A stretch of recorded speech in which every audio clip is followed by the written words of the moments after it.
देखिए क्या है, इधर दो प्रकार की हुकुमशाही चल रही है ना। एक तो देश में भी चल रही है और इधर महाराष्ट्र राज्य में अलग प्रकार की हुकुमशाही है। तो मुद्दा हम उठाएंगे भी तो अधिकारियों को इतना दबाव है कि वो कोई कार्रवाई करते नहीं है।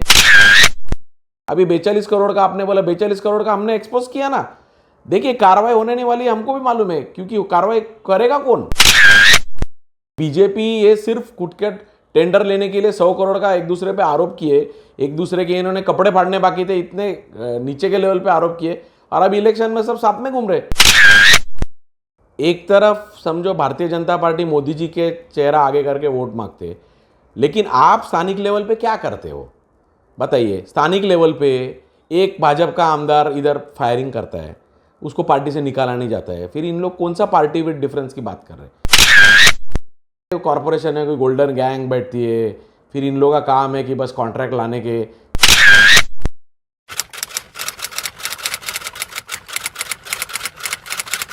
रोहित सालवे जी, सिटी उल्लास लाइव में सर आपका स्वागत है।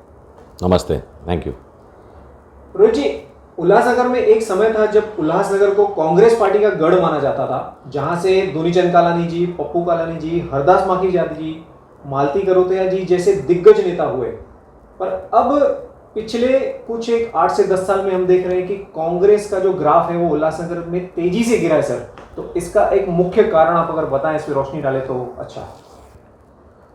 देखिए अभी मेरा जो पॉलिटिकल ये है जर्नी है कांग्रेस के साथ, वो पिछले कम से कम अभी 17-18 साल से है। तो मैं तो समझो अध्यक्ष अभी मेरे को 1-2.5 साल, अभी 3 साल हो जाएंगे पूरा।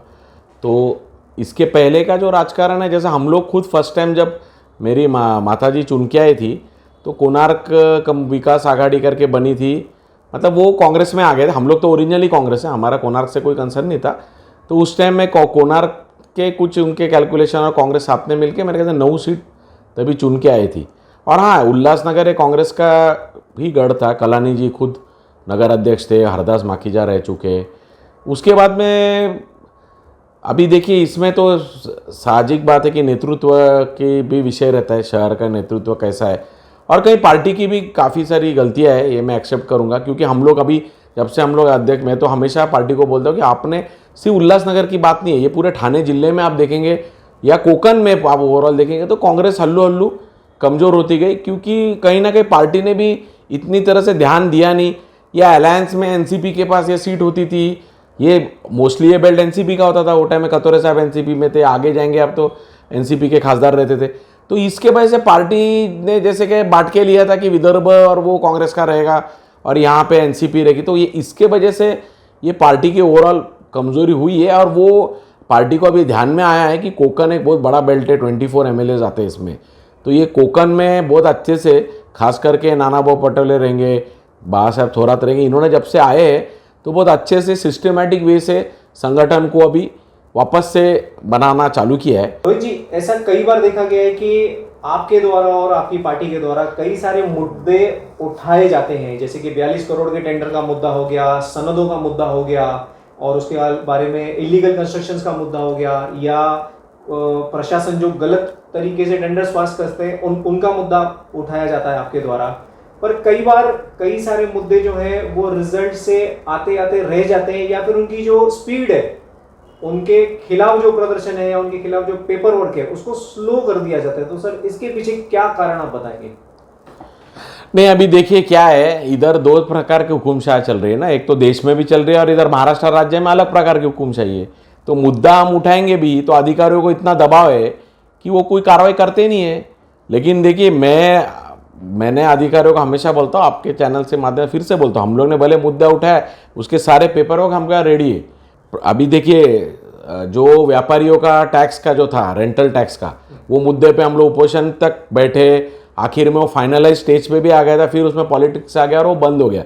लोगों को थोड़ा कैपिटल वैल्यू टैक्स के बारे में अलग तरह से भड़काया गया कि इसमें सबको नुकसान होगा, हमारा ये अलग था, उसमें व्यापारियों के लेवल पे फ़ायदा होता था। तो ये मुद्दा हमने उठाया। हॉस्पिटल जो गलत तरीके से जो अपना यहाँ पे दिया है, एक में हॉस्पिटल भी बना है, अभी वो जिस कंपनी को दिया उस पर आक्षेप था हमको, क्योंकि कोविड में उनका काम अच्छा नहीं था। वो मुद्दा सिर्फ कांग्रेस ने उठाया। ये तो मूलभूत मुद्दे है, मतलब एक हॉस्पिटल बन रहा है, उस पर शहर में बड़े बड़े नेता बात नहीं कर रहे। यहाँ पे क्या है कि मतलब अजीब ही विषयों पे बहुत चर्चा चलती है कि ट्रैफिक का टोइंग बंद होना चाहिए, वो गार्डन टूटा, ठीक है वो भी मुद्दे हैं, लेकिन इतने बड़े बड़े जो मुद्दे हैं जो पूरे शहर से कंसर्न है, टैक्सेशन का रहे, अभी 42 करोड़ का आपने बोला, 42 करोड़ का हमने एक्सपोज किया ना। देखिए कार्रवाई होने नहीं वाली, हमको भी मालूम है, क्योंकि कार्रवाई करेगा कौन जब नीचे से ऊपर तक पूरे सत्ताधारी बैठे और ये सब मिली भगत चल रही कार्रवाई का। लेकिन हमने एक्सपोज तो किया ना बीजेपी को कि बीजेपी ये सिर्फ कुटकट टेंडर लेने के लिए 100 करोड़ का एक दूसरे पे आरोप किए, एक दूसरे के इन्होंने कपड़े फाड़ने बाकी थे, इतने नीचे के लेवल पे आरोप किए, और अभी इलेक्शन में सब साथ में घूम रहे वोट मांगने के लिए। अभी 42 करोड़ का काम अभी चालू हो रहा है, उसमें भी हमने अभी वापस मेरा कंटिन्यूड लेटर दिया है कि ये डीपी के हिसाब से होना चाहिए, इस पर ध्यान दिया जाए। तो ऐसा नहीं कि वो कोई मुद्दा बंद हुआ है। हम लोग देखिए क्या कर सकते हैं, एक अपोजिशन के हिसाब से मुद्दा उठा सकते हैं, पेपर में दे सकते हैं, फिर रास्ते पे उतर सकते हैं। उसके बाद अधिवेशन में भी मैंने लिया है, ऐसा नहीं, ये दोनों तीनों विषय टाउन प्लानिंग से आप बोल रहे, टाउन प्लानिंग के भी विषय हमने अधिवेशन में भी लिए। अभी उसमें क्वेश्चन रेज होने के बाद अभी कोलब्रो कंपनी का जो गलत बिलिंग है, एक फुकट का एक कंपनी को अपने जेब का पैसा दिया जा रहा है का कुछ काम नहीं करने का, इस पे मैं कब से 3 साल से चिल्ला रहा हूं। कोणार्क को जब एनवायरो को जो ये दिया प्रोजेक्ट, उसमें सबसे सिर्फ कांग्रेस ही आवाज उठा रही थी, तो ये सब बड़े मुद्दे पे कहां कोई आवाज उठा रहा है। रोहित जी, हाल ही में कल्याण लोकसभा सीट में हाई वोल्टेज ड्रामा भी हुआ, इलेक्शंस जो हुए बहुत अच्छे तरीके से हो भी गए, उसमें प्रचार के मामले में भी लगभग कई सारी पार्टियां हैं वो समर्थन पे उतर आई। ठीक मतदान के दिन पे और उसके एक दिन बाद कई सारे बड़े बड़े उल्लासनगर के नेताओं पे बंडखोरी या फिर क्रॉस वोटिंग कराने का जो इल्जाम है वो हर जगह पे लगने लगा। तो सर इस विषय में आप क्या कहेंगे? बाकायदा जो एनडीए के घटक दल हैं उन्होंने उबाठा को क्रॉस वोटिंग कराई होगी क्या? सर इस बारे में आप क्या कहेंगे? नहीं देखिए क्या है, ये लोकसभा के एक बार जो इलेक्शन हुए, सबसे पहली बात है कि ये इलेक्शन जनता ने खुद के हाथ में ले लिया था। इसलिए मैं कोई नेता हूँ एक एरिया का, वार्ड का, और मेरे बोलने से पूरी जनता वोट करेगी, ये होने वाला था है नहीं। ये कोशिश इन्होंने की, इसलिए आप देखेंगे कि सत्ताधारी पार्टी के पास 78 में से 74 नगर सेवक ऑलमोस्ट वहाँ काम कर रहे थे। सिर्फ 4 नगर सेवक थे यहाँ पे, जो कांग्रेस के 1 और शिवसेना के 3, ये 4 ही नगर सेवक थे जो यहाँ पे काम कर रहे थे। फिर भी अभी जब वोटिंग का रिजल्ट आएगा तो देखेंगे 4 नगर सेवक कितना वोट ला पाए और सत्ताधारी। देखिए एक्चुअली नगर सेवक वोट लाया ये मुद्दा ही नहीं है, क्योंकि ये मुद्दा जैसा मैंने बोला जनता ने इलेक्शन हाथ में ली थी, तो जनता बहुत सारे अलग अलग फैक्टर्स पे वोट कर रही थी। जो मोदी जी के समर्थन में थे उनके अलग फैक्टर्स हो गए, जो मोदी जी के खिलाफ थे, जो महंगाई झेल रहे थे, जो बेरोजगारी झेल रहे थे, जो ये समझते कि ये जो सब बातें चल रही है, जो इलेक्ट्रल बॉन्ड में जो घोटाला हुआ है, या बहुत सारी मुद्दे, मतलब मैं तो बोलता हूँ ये पहला ऐसा इलेक्शन होगा कि जहाँ पे एक मुद्दा नहीं है, मतलब एक मुद्दे पे पूरी सरकार गिरती थी। यहाँ पे 10 मुद्दे, भ्रष्टाचार भी है, हुकुमशाही भी है, गलत तरीके से लोगों को जेल में डालना भी है। अच्छा रही बात उल्लासनगर की, ये कहाँ है नेता कौन से दिल से यहाँ वहाँ काम कर रहे हैं, मुझे तो नहीं लगता। और करते भी होगे कोई, अगर जनता ही बोलेगी कि हाँ नहीं भाई हमको हमारे हिसाब से करना, तो वो बेचारा वो भी क्या कर सकता है, किसी को जबरदस्ती तो कर नहीं सकता है। और ये लोग जो आज साथ में घूम रहे एक रथ पे, ये पिछले 2 महीने तक एक दूसरे के कपड़े फाड़ रहे थे, एक दूसरे के खिलाफ इतने नीचे के लेवल पे फाइट कर रहे थे। भाजपा अध्यक्ष उनके शिवसेना के अध्यक्ष को क्या क्या बोल रहा है, मतलब इतने दोनों भ्रष्टाचार के आरोप कर रहे हैं, फिर वो वहाँ पे क्या कर रहा है, मैं किसी का नाम नहीं लूंगा, लेकिन ये जनता भी देखती है ना। जनता ऐसा नहीं, देखिए पब्लिक को इतना ग्रांटेड जो इन लोग ले रहे हैं कि बस हम लोग कुछ भी करेंगे, हम लोग इसको उठा के जेल में डाल देंगे, हम उसके ऊपर कार्रवाई कर डालेंगे, हम इसको ये कर देंगे, फिर भी जनता हमारे साथ में रहेगी। तो जनता भी देखती है, और आने वाले रिजल्ट के बाद में दिखेगा कि कितने वोटिंग कितना हुआ इधर, और ये बाजू कितना वोटिंग हुआ दिख जाएगा, तभी समझ में आ जाएगा क्रॉस वोटिंग हुआ है कि क्या हुआ है। रोहित जी, उल्लासनगर शहर में मुद्दों की राजनीति न करके सिर्फ नेशनल या स्टेट लेवल नेताओं के अचीवमेंट पर वोट मांगा जाता है, और किसी भी बड़े नेताओं का मुखौटा लगाकर भ्रम की स्थिति पैदा की जाती है। विपक्ष का इस मामले में क्या उत्तरदायित्व बनना चाहिए? ये बहुत अच्छा सवाल आपने किया है एक्चुअली।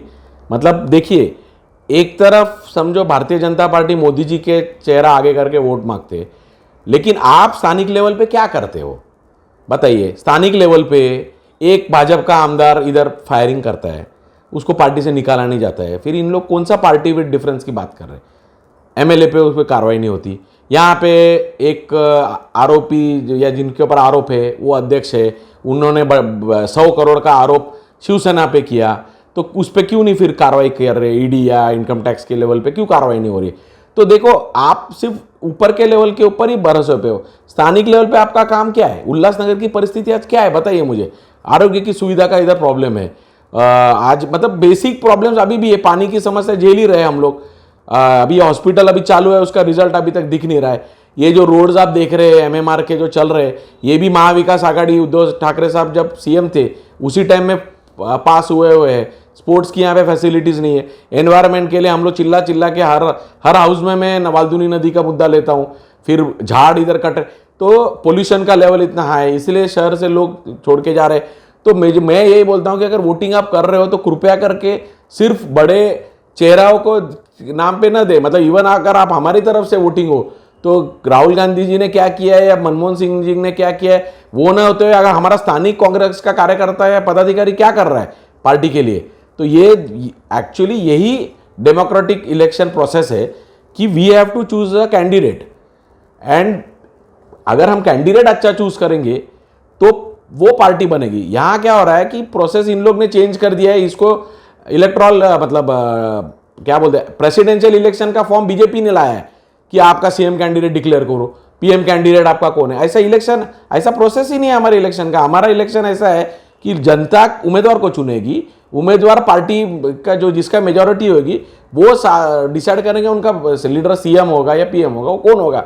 तो ये पूरा प्रोसेस को बाईपास करने का कारण ये कि मतलब इनका कहना है कि हम यहाँ पत्थर भी देंगे या चोर कोई उचक्का या गुंडे को हो गया किसको भी देंगे, वो आपने चुन के देने का हमको देख के, और फिर बाद में वो जो है हमारा लुकआउट है। क्यों इन लोग बड़े चेहरों के नाम पे वोट मांगते हैं? क्योंकि इनका खुद का काम ही नहीं है यहाँ पे, तो क्या मांगेगा, किसके दम पे मांगेंगे? तो लोग अभी आने वाले कॉरपोरेशन है, विधानसभा है, ये ध्यान दे कि कैंडिडेट को देख के वोट करे। अभी जैसा हमारा शिवसेना के आमदार है यहाँ पे एमएलए, वो खुद बोलते थे कि यहाँ पे तो पत्थर भी खड़ा करेगा तो शिवसेना चुन के आएगा, फिर उन्होंने उनके लीडरों के साथ में धोखा करके दूसरा गढ़ बनाया, ये सब किया। तो इसलिए जनता वो देखेगी और उस बेस पे वोट करेगी। रोहित जी, 13 किलोमीटर के हमारे छोटे से शहर के लिए तकरीबन 1000 करोड़ का बजट बनाया जाता है, जिसे फूगा बजट भी कहा जाता है, ताकि राज्य सरकार से फंड प्रचुर मात्रा में आ सके। फिर भी शहर से सड़कें और फंडामेंटल या बेसिक सुविधाएं जो है वो गायब हैं, और गड्ढे तो जाने का नाम ही नहीं ले रहे।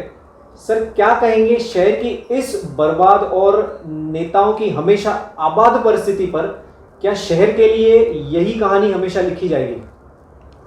ये बड़ी दुख की बात है। हमारा सिर्फ 13 स्क्वायर किलोमीटर का शहर होने के बावजूद, और इतना अभी तो मतलब ये पिछला 2 साल में तो ये गवर्नमेंट ने मतलब डिक्लेरेशन तो कितने किए, 100 करोड़ 200 करोड़ कितना फंड चाहिए, लेकिन वो ग्राउंड लेवल पे तो दिख नहीं रहा है। और देखिए, बेसिक चीज़ें थी, 13 स्क्वायर किलोमीटर में अच्छे गार्डन्स होने चाहिए थे, ओपन स्पेसेस होने चाहिए थे, रिंग रोड होना चाहिए था, बेसिक रोड्स कम से कम 60 फीट 80 फीट होने चाहिए थे।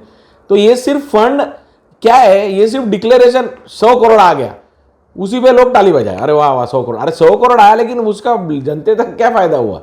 अभी समझो, अभी ये ड्रेनेज का काम चल रहा है, अभी कितना अच्छे लेवल पे चल रहा है, इस पे कोई, हम लोग इधर चिल्ला चिल्ला के थक जाते कि इस पे कोई अंकुश नहीं है, ऑफिसर्स का कोई ध्यान नहीं है।